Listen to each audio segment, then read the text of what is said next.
Hello, and welcome back to my channel. So today's topic, I'm gonna be real with y'all, it's one of those like you either care or you don't sort of things. Like it's one of those things that I talk about with my friends all of the time, but I can understand why it just may not be as big of a deal to some people. But in today's video, we are going to talk about songs that came out at the so-called wrong time, typically meaning just the wrong time of the year or the wrong season. And you know what, maybe that's better said is like songs that I and some other people feel like came out at the wrong time, because honestly, who am I to say that something came out at the wrong time? But that being said, hopefully within the video, the examples and explanations that I and others give will make the point or the topic make some more sense, even if it's something that you personally just don't think about or agree with. And then also within the video, I'm going to give an example of a song that I think came out at the perfect time, but wasn't utilized to its full capacity. And then, going off of this, I do just want to emphasize the topic of this video really isn't about the quality of the songs themselves, just really the time that they were released. So let's just go ahead and get into it. Like most of Flo Milli's music, BGC is an upbeat hip-hop track, complete with her animated tone and conversational flow. In the track, Flo proclaims herself to be a VIP in the Bad Girls Club, her and some of her accomplice friends. To me, BGC sounds like a spring or summer hit. Typically, this is when you're most in the mindset of being outside, getting into trouble with your girlfriends, and all the reckless it's warm outside type behavior. And then on top of that, up-tempo, pop-infused production typically reads more spring-summer to me, and then I generally think more mid-tempo for fall-winter for some reason. I think it's just because life is usually faster and more social in the warmer seasons and more laid-back and chill in the colder ones. But this is more of a generalization though, because there are a lot of songs of all types of tempos that don't remind me of any specific season at all. Certainly another reason that people were saying that BGC gives summer is of course the music video. It's a pool party and it just doesn't really get any more summer than that. I went to check the music video out on YouTube because I did see it first on Twitter, and aside from comments about liking the song, being ready for the new album, or how beautiful Flo Milli is, there are a couple that pointed out the song would have been better suited for summer. And I'm glad that people weren't attacking Flo Milli for it or saying that they enjoyed the song any less because of it, because that may not have been in her control, and the quality of a song and the time that it's released are two different conversations. Actually, I had to come back to this point because Flo Milli responded to Breecast, who started this Twitter thread saying, "You still here, ho," which is a nod to her album titles, meaning the girl's still a fan. And I'm sure she is, and people in the quotes were pointing out what I said earlier, that the comment wasn't necessarily an attack, just saying the song felt summery. And also the tweet assumed that it was more likely a label decision, not Flo Milli's personal decision, which I'm inclined to agree with also. There were a few speculations I saw as to why BGC may have come out so late in the year. And again, it's speculation, so who really knows? BGC could have been intended for an October release this whole time. One speculation people threw out was that Flo Milli and her team have been waiting on the sample in the song to clear. BGC samples Carl Carlton's 1981 hit, "She's a Bad Mama Jamma." The song is a classic, so much so that now it's often heard in rotation at cookouts and has made its way on playlists for similar occasions.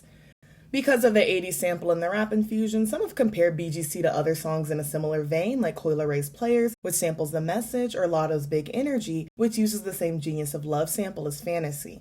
The time it takes to clear a sample can range from a few days to a few years, just depending on how quickly both parties act and how long the negotiations take. And like I said, the Bad Mama Jamma sample clearing thing is a theory sort of, or at least just unconfirmed, but it does make a lot of sense. And one possible downside of this that Breek has pointed out is that if it's true, this sucks because something like this happening can take a song that may have had Song of the Summer potential and ruin that.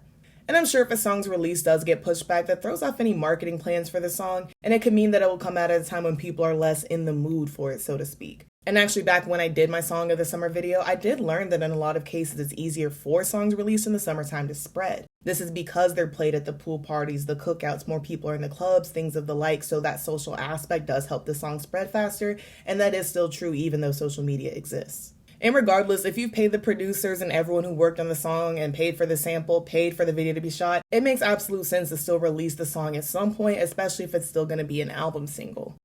Within that Twitter thread, someone said that because artists in general release so much summery music year-round, it throws you off as a listener because it just feels like you're always listening to summer music no matter the season.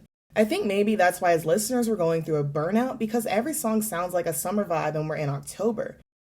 To me, one of the most prime examples of this, and one that I just can't help but to mention, is Kim Petras Coconuts. If you don't know, Coconuts is a song about Kim's boobs, aka her coconuts, and it makes other fruit-like references to them. The first verse reads, "Cocoa, I tan in lotion, sunsets over the ocean, look up, hot air balloons, all good things come in twos." And throughout there are references to margaritas, ice cream, summer things, and fruits, like I said. The cover art for Coconuts is all bright colors, saturated, very fun, unserious scribble. And Kim actually also did a photo shoot for Paper Magazine to promote Coconuts. In some shots, she's lounging on a beach in a bikini. And then you notice the bikini is red and there's white fur trim around it. Then in other shots, she's got on a sexy Mrs. Claus sort of outfit, also with a fur trim. And there's a sleigh in other shots. That's because Coconuts was released in December 3rd, 2021 to be exact. I'm going to assume, and I think safely assume, that the Santa elements are a nod to the season that Coconuts actually came out in, but I'm just left wondering why a winter release was the plan for Coconuts. There's no music video, but there is a dance performance video, and that's very summer-coded with the costuming, the palm tree set pieces, and the backdrop. That came in January of 2022. Actually, this is when Coconuts was intended to come out, but Kim released it a month early because of demand from her fans. I did say earlier that the quality of a song and the time it's released are two different conversations, and I'm still standing by that. However, I do think releasing a song at the so-called wrong time can affect its performance even if the song is still good. From what I could find, Coconuts peaked at number 86 on the UK singles downloads charts and at number 23 on the New Zealand Hot Singles chart. It actually would have been summer in New Zealand when the song was released, so I do wonder if that helped its performance over there. But despite its chart performance, Coconuts actually was part of quite a few viral TikToks after the song's release, and Kim does attribute a lot of the support that Coconuts got to TikTok. This is my opinion, but I think Coconuts not performing well, at least in part, has to do with it being a winter release, so obviously an almost sure summer hit. This was also Kim's first major label release, so I would assume that her label would have wanted to do everything to make the song as big as possible. And to me, of course, that means releasing a song at a time of year that it would logically do the best, but I guess we don't know what could have happened behind the scenes. Coconuts is very, very unserious, yes, but it's vapid, digestible pop. It's a fun up-tempo beat, easy subject matter, and catchy. And it also lends itself well to a music video and all types of clear-cut visuals because of the tropical and the fruit imagery that's just overt throughout the lyrics. I imagine things could have been different if Coconuts was released in, say, April or May, maybe even late March. So it's giving time for the single to gain traction, for people to play it and get into it, and then maybe a video drops a little bit after that and we get some promotion for the song, maybe some festivals, some late night performances. But the song is really at its height, at its most popular during the summer. And then at the end of the summer, finish that promotional run off with a stellar VMAs performance. But all of that, of course, that's in a perfect world. And though Kim never performed Coconuts at the VMAs, she did perform the song at the EMAs. And if you haven't heard Coconuts, it's very disco influenced, which was the name of the game when the song came out.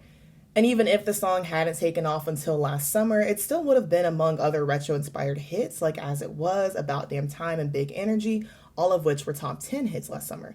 As It Was, of course, went number 1 and was actually last year's Song of the Summer per Billboard. So I almost thought I found the answer, or at least more insight as to why Coconuts got a winter release in a Forbes article I found on the song. Part of it reads, "On its surface, Coconuts, Petras's breezy ode to her breasts, is seemingly better fit for the summer than the onset of winter." The article doesn't follow that up with any reason that it seems like Kim personally gave them for Coconuts' December release. They just acknowledge the song's summery sound, then quote some of the lyrics from Coconuts, and then point out that several body-positive pop songs have become classics. Forbes also points out that Petras is a trans woman singing about her breasts, and note that that's representation we don't see every day. But it seems like Forbes is just saying a song about boobs can be a bop year-round, which, I agree with. I just wanted to know why a tropical-themed song came out in December, and I thought they had the answer. Aside from its early release, Coconuts also wasn't intended to be on Feed the Beast, but instead on Kim's scrap, but now released album Problematic, or Problematique, I don't know. I'm not sure what the original rollout plan was for that album, which was actually Kim's intended debut album, but it was shelved in August of 2022 after most of the songs leaked. So if there is a story or an explanation, I'm not really sure if it'll ever come out, but at this point I do doubt it. So like when me and my friends talk music, one of the things that we do talk about is, why do you think they chose this single? Would you have chosen a different single? That's something I always do like to think about. At the end of 2022, at the very end of November, I think the last day of November, Itzy put out their EP Chesire and came back with a title track. For context, they were coming off of what I will say was a divisive single run, with Boys Like You and Sneakers coming before that. Both of these songs were polarizing, with a lot of fans feeling that the song sounded kind of childish or just that they didn't sound like the Itzy that they were used to. And then there was the whole Sneakers debacle where it seemed like the concept they initially teased and then the song and the video that actually came out were two different things. I don't know if they ever were, but the promotion definitely did feel like a bait and switch. To me, Itzy's Japanese releases were still pretty solid at this time, but it did kind of sound like two different groups, like two different sides of them and two different aesthetics. But anyway, they followed up Sneakers and Boys Like You with Chesire. I think most people feel like Chesire was just a middle of the road release, not Itzy's best, but by no means their worst. It's a tad slower than their typical title tracks, but the chorus production is as bombastic as ever. One critique I did see was that outside of the chorus, Chesire isn't super memorable, and the group almost sounds too subdued. So there's another song on the Chesire EP called Snowy that I actually don't think was released at the wrong time. I think it was released at the right time, but I can't believe that it wasn't chosen for the title track and the comeback. Snowy sounds as wintry as you would imagine, with the chimes and the bells and the skills and the production. I actually saw someone on Reddit say it sounded like a spooky Christmas song, and I kind of have to agree. There's something cold and eerie about Snowy. It feels like a freezing gust of wind rather than a warm mug of hot chocolate. It reminds you of the coldness of winter, not the coziness. Aside from that, to me, actually this is the case I feel for a lot of Itzy's B-sides, they show that they can pull off songs that don't rely on an overproduced chorus and aren't electronic pop. Like for a Mafia in the Morning, you have a shoot. For something like Cake, you have Bratty, for example. Another benefit of Snowy is that it's still a pop-leaning track and actually has a higher BPM than Chesire. So the song isn't so slow or stripped back that they couldn't make a stage or choreography out of it. Like Snowy is a very laid-back song, it's a very chill song, but it's definitely not a slow song. I actually like when groups give their more laid-back or their slower song stages and choreography, because sometimes it's easier to sit with the story being told in the choreo or actually just digest the dance because they don't move from one dance move to the next so quickly. Unfortunately, the only live stage we got for Snowy was a Christmas version for Amazon Music, and there was no choreography. I think Snowy being a title track could have done two things. One, the song, like I said, would have shown more of Itzy's versatility that they don't usually lead with, though it's always there in the B-sides. Also with Snowy, what you see is what you get. And if they kept with the concept that they used for the Cheshire shoot, it already looks winter-inspired, but not too extreme or on the nose, as do some of the sets used in the Cheshire video. But if Snowy were the title track, they could have hopefully played this up more. And I know, snow for winter, groundbreaking. But I do think sometimes there's something to be said about doing the predictable thing, or the thing that just makes sense. Because with Itzy specifically, I think for the months leading up to this release, people were a little confused with what they were going to get or what to expect from Itzy anymore. So I think after there being some confusion over what to expect from these title track releases, it would have maybe been good to go with the clear-cut concept and stick to it to sort of rein things back in a bit. Yes, part of the Itzy ethos is being a little offbeat, I'm confident in doing things my own way and following my own path. But I think there's a way to marry that as in, we're going to show you something we don't usually give you, but we're going to make it our own and we're going to deliver exactly what we say we are. And just to reiterate, I'm aware that most of these are probably company decisions or decisions made at the top level. I don't think Itzy is picking out their costumes or their singles or their comebacks. Another project I remember saying this about was Chloe's debut album In Pieces back when I reviewed it in March. I remember saying there were songs on the album that I enjoyed, but saw myself wanting to listen to more in the fall time than in the spring, which is when the album was released. I said that because several of the songs on In Pieces were heartfelt R&B, or more truthfully, heartbroken R&B.